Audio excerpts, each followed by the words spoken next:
What's up, Buttercup? Welcome back to my channel. Today's video is the very honest booktuber tag. I might have done this or a version of it many years ago, but I saw Criminali do his video recently, so I was not tagged, but I'm doing it regardless because I'm just copying him. And thank you to Harriet Rosie for creating this tag. I don't know how this is going to turn out other than very honest. So here we go. The first question, have you ever lied about reading a book? No, there's no need to do that. If you feel the need to do that, come talk to me. Number 2, have you ever avoided a book because of controversy around the content or author? No, though I'll not read books that I don't find interesting so I don't waste my time, and they happen to be from authors that have had issues or current issues going on. That doesn't really count though. I'm not going to particularly go out of my way to read genres or specific books because there is controversy, though I am a petty reader. So if you personally tell me you should not read that book or else, and I go and I read the blurb and I look at the title and the cover and I like it, I'm gonna read it because you told me not to do it, and I'm a petty bitch sometimes. That doesn't shine a lot because I've pushed it down because it's not very appealing. It hasn't happened actually for quite some time, namely since I got off Twitter. You know how many people were telling me you can't read that book? Oh, I can't? I don't know who you are. You're telling me I can't read a book? Okay, let me just investigate. And 9 times out of 10, I read the book and they were fine. Or it wasn't like a great book, but like, what's the problem? You know, that's how that usually goes. And I don't appreciate whatsoever people telling me what to do, especially if I don't know you. Like, why are you telling me not to read a book?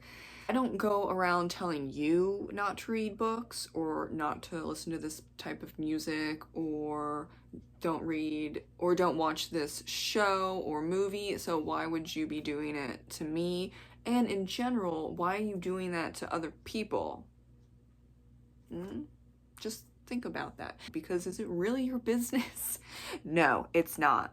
Number 3, have you ever been sent a book for free and did not disclose it? No, I've never had the need or the feeling to do that either. I will share in all of my book hauls, if I do a book haul, or just mentioning a book, yada yada, whatever, that I've received it from a friend or an acquaintance. Hasn't happened for a while. When I review it or I do a wrap-up video, I'll mention it. It's not that difficult. So, I don't know. Is that a problem? I guess it is a problem because it's a prompt. Okay. Number 4. This one's funny. Have you ever bought a book with no intention of reading it? No. Come on, y'all. You need to give up the FOMO. Or that might not even be FOMO. That's just trying to fit in, get content. I don't know. You have a need to do that, please also reach out to me and we'll just talk about it. You don't need to do any of that. Number 5, have you ever gotten caught up in book drama?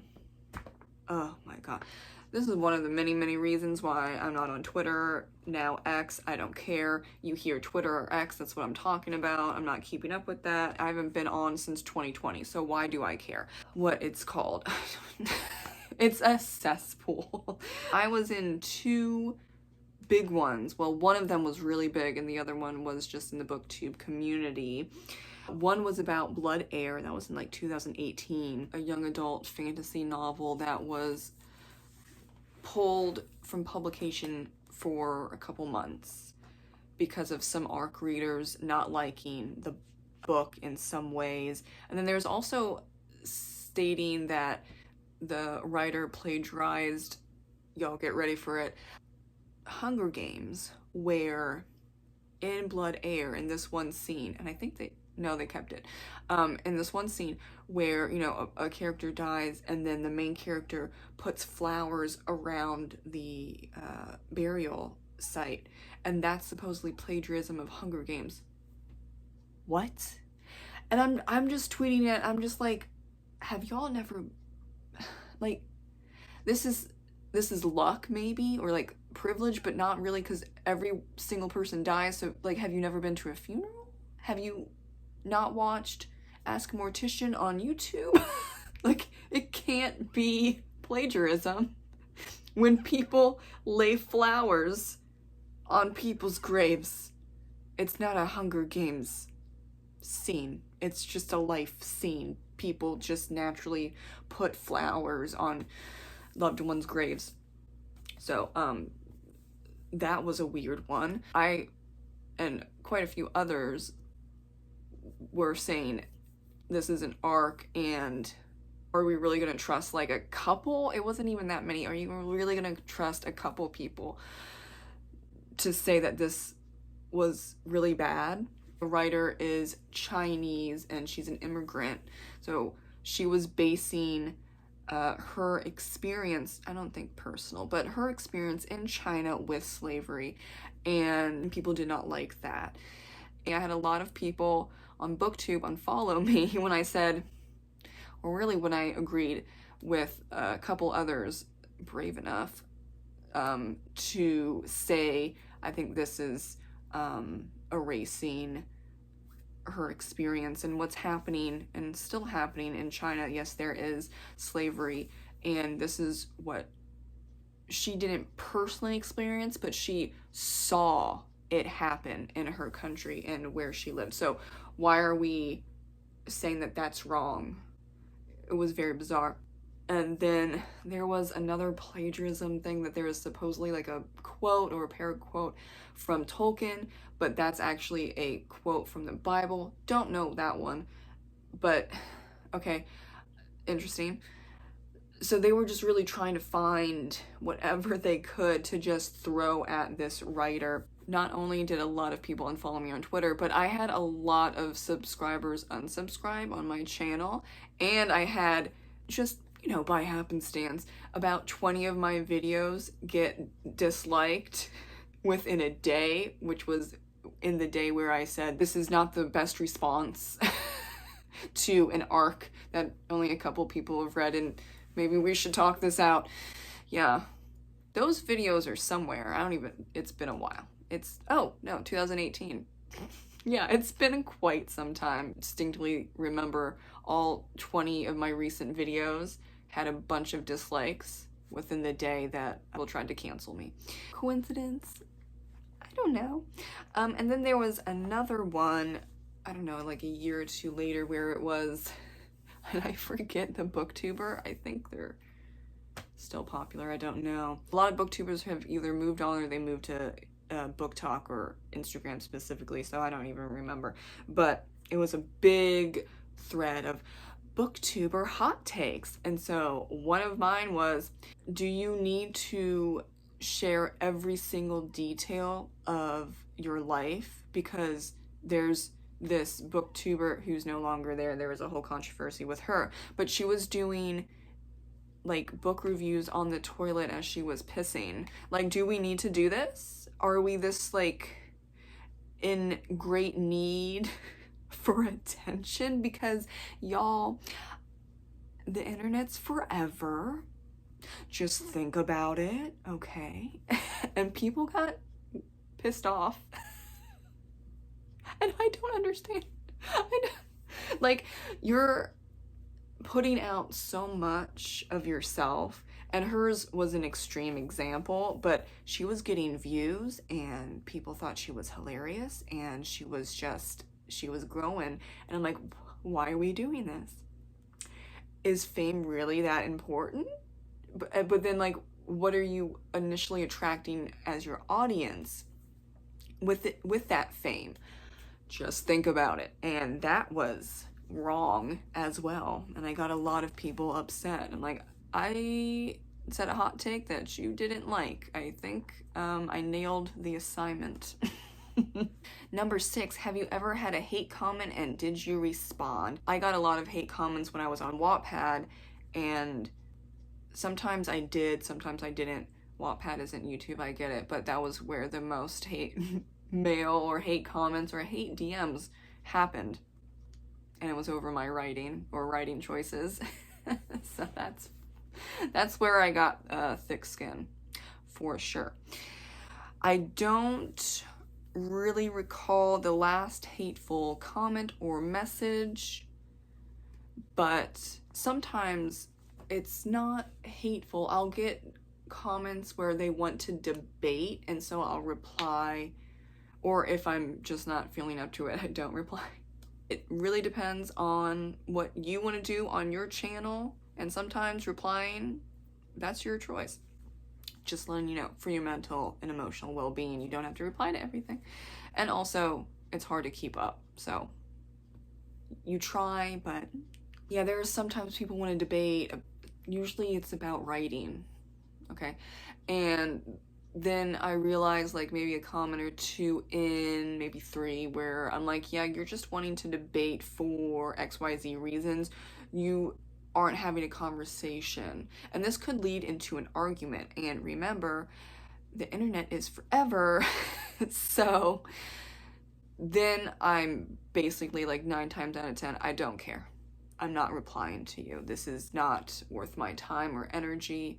And it should not be that other person's worth of time and energy. So I'm going to choose not to debate you / probably get into an argument with you over writing. Like, y'all do what you want to do with writing. It's not my business what your schedule of writing or how you write or how you edit. It's not my business. It really isn't. And I can give you like general advice, but I can't help up to a certain extent. Anyone that's saying you need to or you have to or this is guaranteed, that's a lie. And that's why I really kind of don't do a lot of author tube stuff, because I do very intuitive discovery writing, and that's very personal. And then, you know, I'll get people saying otherwise, and I'm like, I don't have time. Overall, it doesn't matter what the hateful comment or the argumentative comment, so on and so forth, is. I am choosing my battles, and 9 times out of 10, I'm skipping it over. Number 7, have you ever made a video just because you know it would get views? No, because supposedly I'm bad at that. Like, really bad.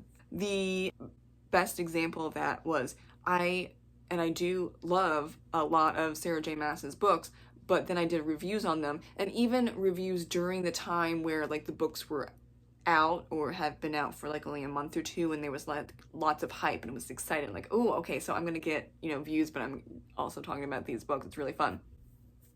No. I got like 30 views each book review. It was not good, y'all. It was not good. So apparently, I don't know, actually there's no apparently, I don't know what happened. Because you can see these people reviewing and releasing book reviews on, you know, A Court of Mist and Fury. Like, they get 4,000 views and I got 30 views. So I don't know what happened. I have no idea. That would be a surefire way to get views apparently, but not for me. Not for me. So I just do whatever. Really, this is about having fun. I started this just to have fun in a author branding way, but I wouldn't be doing this for almost 7 years if it wasn't fun, and that's like the whole point. Because I don't get that many views. I have a good subscriber count. Thank you all for subscribing, and if you haven't, please do. But the view count ever since COVID, their algorithm just, I don't know what happened, but tanked. And so how do you like keep going? Personally, because I'm having fun and I've made great friends and I just want to talk about some books. If it's all about the numbers for you, you're gonna struggle. You're really gonna struggle.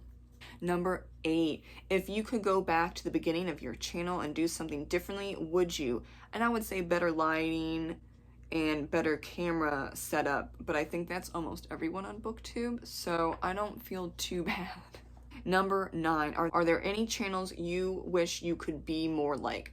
No, because I'm myself and not anyone else. I think this is an issue online, not just with BookTube or YouTube in general, just everywhere online. People want fame and money, and then they will copy others to attain that. But after a while, it's eating you up inside because you're not you. And whether you gain the fame and the riches or not, it's still probably eating you up inside unless, you know, you have some other issues going on. But I'm not a psychologist or psychiatrist or therapist, so I'm not diagnosing anyone whatsoever. But the people that are, you know, within the norm, not like a psychopath or sociopath or narcissist, okay?